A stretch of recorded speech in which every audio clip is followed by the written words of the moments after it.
오늘 말씀은 이사야서 32장 2절에서 4절 보겠습니다.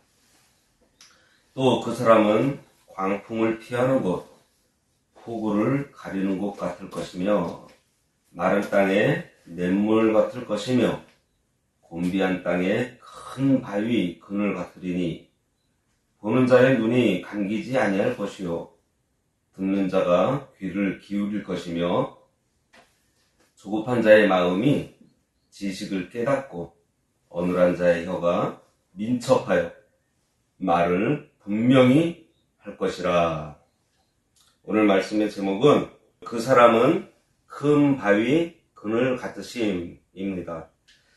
1절에서 장차 한 왕이 나타나서 그가 공의로 통치를 하시게 되는데, 그가 공의를 통치하시니 그 아래 방백들도 정의로 다스리게 되었다 그랬습니다.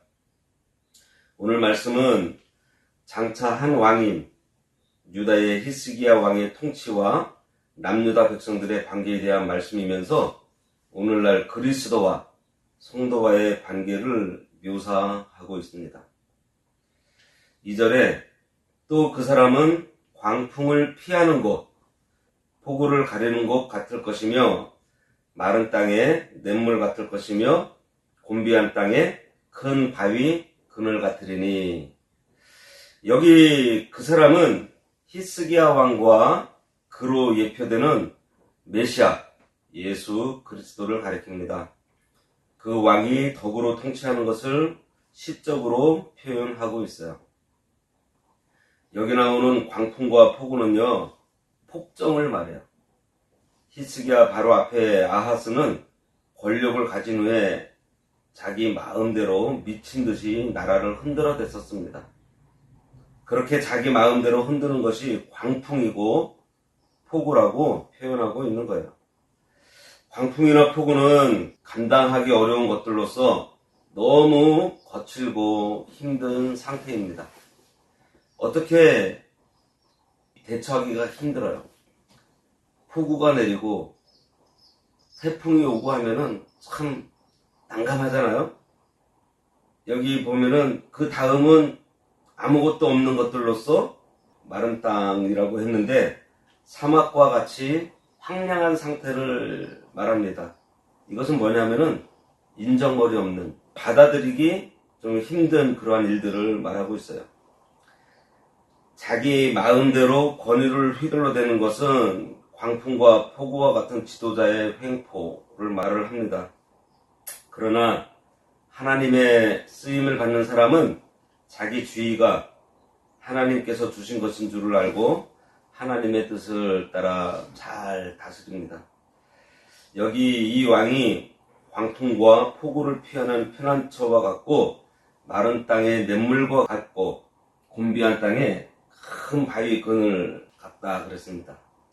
그러한 왕이니 무엇인가 하면은 이제 그 한 왕이 와서 그가 숨을 곳이 되어주고 피난처가 되어주고 안식처가 되어준다는 거예요. 그러니 이 왕은 메시아의 성격을 띤 훌륭한 왕인 거예요.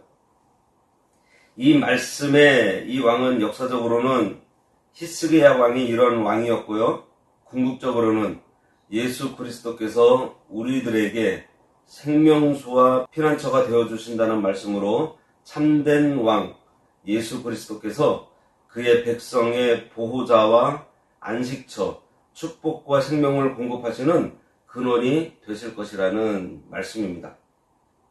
여기 곤비한 땅에 큰 바위 그늘 같다 그랬습니다. 우리나라 같으면 숲이 많아서 시원한 나무 그늘이 있습니다. 하지만 이 유대 땅은 그늘을 주는 그러한 나무가 그리 많지 않다고 해요. 그 대신 큰 바위가 많아서 그 바위 아래에 그늘이 많이 있다고 합니다. 그리고 그곳은 아주 시원하다고 해요. 그 땅은 습도가 없어서 그늘만 있으면은 바람이 솔솔 불면서 햇볕을 피할 수 있는 그러한 곳이라고 합니다. 출애굽기 33장 22절에 보면 내 영광이 지나갈 때에 내가 너를 반석 틈에 두고 내가 지나도록 내 손으로 너를 덮었다가 라는 말씀이 있어요. 이 말씀은 모세가 이제 회막에 들어갈 때 하나님께서 모세에게 하신 말씀입니다. 하나님의 특별한 간섭과 보호하심을 보여주는 말씀이에요. 왜냐하면 하나님께서는 본질상 죄인인 모세가 하나님의 영광의 일부분을 이제 목도하는 그 중에서 우리 인간이 하나님을 직접 뵙게 되면 어떻게 돼요? 반드시 죽죠. 예. 행여나 그러한 화를 당하지 않도록 하기 위해서 친히 보호해 주신다는 말씀을 하실 때 뭐를 넣었죠? 반석 틈에 내가 너를 두고라고 하셨습니다. 이렇게 모세를 보호하기 위해서 표현하고 있는 말씀이 바로 반석, 바위 틈입니다. 하나님께서 우리들에게 그러한 바위 틈이 되세요. 3절과 4절 보겠습니다. 보는 자의 눈이 감기지 아니할 것이요 듣는 자가 귀를 기울일 것이며 조급한 자의 마음이 지식을 깨닫고 어눌한 자의 혀가 민첩하여 말을 분명히 할 것이라.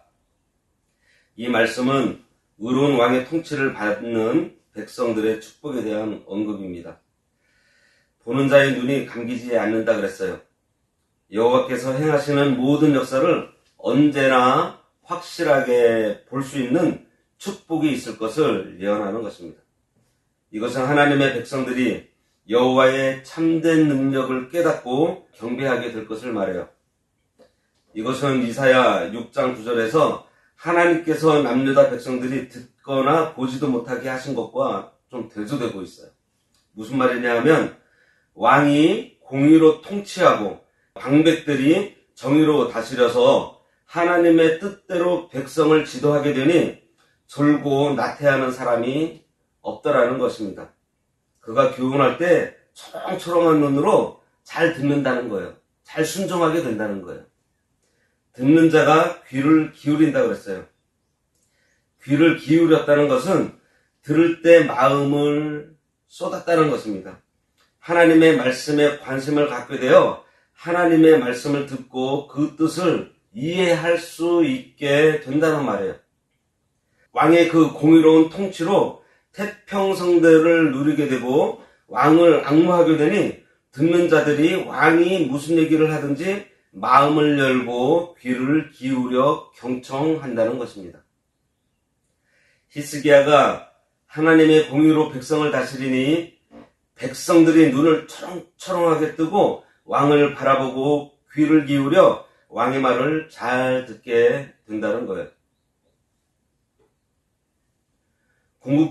궁극적으로는 이 말씀의 성취는 예수 그리스도께서 재림하실 때 완전하게 이루어집니다. 예수님의 공생의 기간 중에 예수님을 따르던 무리들은요, 예수님의 가르침이 바리새인과 서기관의 가르침과 달라서 권세자와 같다고 복음서에 기록되고 있어요.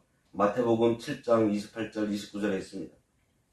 이렇게 보고 듣게 하셔서 우리 마음에 두고 그것을 지키게 하시는 거예요.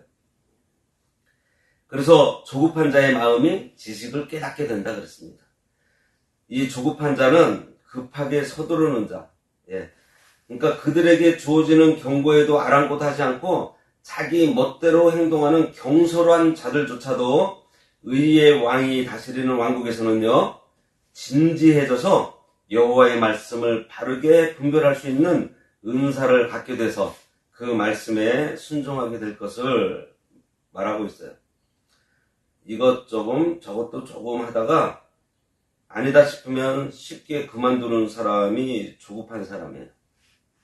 또 성격 자체가 급해서 걱정을 끌어안고 사는 사람도 있습니다. 그러나 그런 사람들도 예수님을 믿고 바르게 모시면은 너그러워져요. 예수님만 바르게 믿으면요, 불안하고 조급하던 마음을 주님이 치료해 주심으로 평안해집니다. 이것저것 다 해보고 자기의 힘으로는 이 험한 세상을 이겨나갈 수 없다는 것을 깨닫게 돼요. 그래서 예수님만을 전적으로 의지하면 그 마음의 지식을 깨닫게 됩니다. 역경은 주님께서 우리로 연단시켜 더 좋은 자로 세우려고 하는 과정입니다. 이러한 것을 믿음으로 인내하면 마음의 평안을 주시고 회복시켜 주세요. 그런데 조급한 사람은 참지 못하고 포기하거나 오히려 더 어긋난 길로 가게 되어서 하나님께서 주시고자 하는 평안과 위로를 받기가 쉽지 않습니다. 항상 조급하다 보니 깊이 생각할 수가 없어서 깨닫지 못하여. 그러나 여기에 나오는 좋은 왕을 만나니 그 마음이 수원하게 되고 또 그 왕을 통해 잘 배우게 되므로 깨닫는 자가 된다는 것입니다. 참 우리가 왜 조급해질까요? 그것은 어떻게 보면 비빌 언덕이 없는, 그러니까 마음 놓고 기댈 사람이 없다고 여기기 때문에 우리가 조급해지지 않나 생각해 봤습니다. 자기를 이해해주고 자기의 문제를 마음 놓고 같이 이야기할 수 있는 사람이 없는, 혼자라고 여기기 때문이에요. 그러나 이런 사람이 공의로 통치하시는 왕을 만나서 그에게 고백하고 의지하고 나니 마음의 지식이 깨달아지게 된다는 것입니다. 성경에서는 궁극적으로 지혜와 지식을 예수 그리스도로 언급하고 있습니다. 우리가 예수 그리스도를 깨닫게 되면 뭘 깨닫죠? 예수 그리스도를 우리가 바르게 알게 되면 내가 죄인인 것을 깨닫게 됩니다. 그리고 내 죄 때문에 예수님께서 십자가에 못 박혀 죽으셨다는 것을 깨닫게 돼요. 그러한 과정들을 우리가 알게 되면서 예수님의 사랑을 깨닫게 되므로 감사가 나오게 되어 있습니다. 그래서 어떻게 되냐? 어눌한 자의 혀가 민첩하여 말을 분명히 할 것이라 그랬습니다. 이것은 도덕과 종교적 문제에 관해서 잘못된 말을 하던 자들이 그와 같은 일에서 이제 돌이켜 바르게 말하게 될 것을 의미해요. 그리고 하나님의 말씀을 듣고 또 하나님께서 행하시는 그 역사를 보면서 확신을 갖게 돼요. 담대하게 그러한 사실들을 증거하는 자가 된다는 것입니다. 결론적으로 본문은 의의 왕이 다스리는 나라에서 회복될 최우선의 것으로 모두가 여호와의 말씀에 대한 태도에서 회복될 것을 말씀하고 있어요. 보고 듣고 또 깨닫고 그 깨달은 다음에 어떻게 돼요? 확실하게 말하는 자가 된다는 것입니다. 이처럼 의의 왕국에서 그 백성들이 하나님의 말씀에 대한 태도가 가장 최우선적으로 회복되는 것은 여호와의 말씀이 메시아 왕국에서 가장 중요한 통치 기준이고요. 원동력이기 때문이에요. 그러니 우리들이 신앙이 회복하고 싶으세요? 그러면요, 말씀 가까이 해야 돼요. 내가 말씀 듣기를 즐거워해야 되고요. 내가 말씀 읽기를 힘써야 돼요. 다음 시간에는 어리석고 악한 자에 대해서 우리가 한번 살펴보도록 하겠습니다. 기도하겠습니다.